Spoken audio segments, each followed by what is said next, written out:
అదే RTV app వార్తల్ని క్షణాల్లో చదివే అవకాశం ఉంటుంది. ఒక న్యూస్ పేపర్, ఒక టెలివిజన్ ఛానల్ మీ చేతుల్లో ఎప్పుడూ ఉంటాయి. పశ్చిమ మధ్య మరియు దానికి దగ్గరలో ఉన్నటువంటి నైరుతి బంగాళాఖాతంలో south Andhra and north Tamil Nadu కోస్ట్కి చెరువులో ఉన్నటువంటి ఈ సముద్ర ప్రాంతంలో తీవ్ర అల్పపీడనం ప్రస్తుతం అయితే ఇంకా కంటిన్యూ అవుతోంది. దీని ప్రభావం చేత మనకి మన తీరం వెంబడి బలమైన ఎదురుగాలులు అయితే మటుకు కంటిన్యూ అవుతున్నాయి.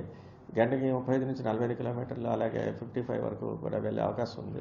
ఈ పరిస్థితుల దృష్ట్యా మన కోస్తా తీరం వెంబడి ఉన్నటువంటి మత్స్యకారులని ఇంకనూ వేటకు వెళ్ళొద్దని చెప్తున్నాం. అలాగే సీ రఫ్నెస్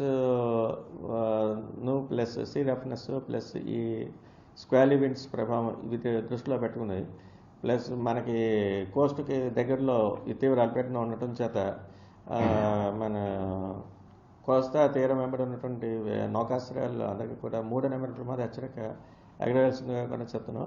అలాగే ఫోర్కాస్ట్ వరకు, రైన్ఫాల్ ఫోర్కాస్ట్ వరకు చూస్తే రానున్న 24 గంటల్లో జస్ట్ చాలా తక్కువగానే 1-2 చోట్ల ఒక మోస్తరు వర్షాలు వచ్చే ఛాన్స్ అయితే ఉంది.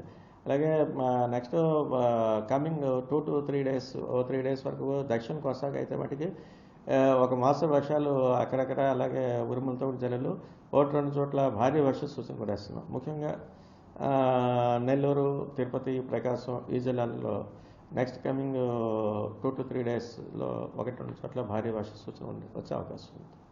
ఫ్లాష్ ఫ్లడ్స్ అలాంటివి ఎటువంటివి నో సచ్ ప్రెడిక్షన్స్ అలాంటివి వీటికైనా.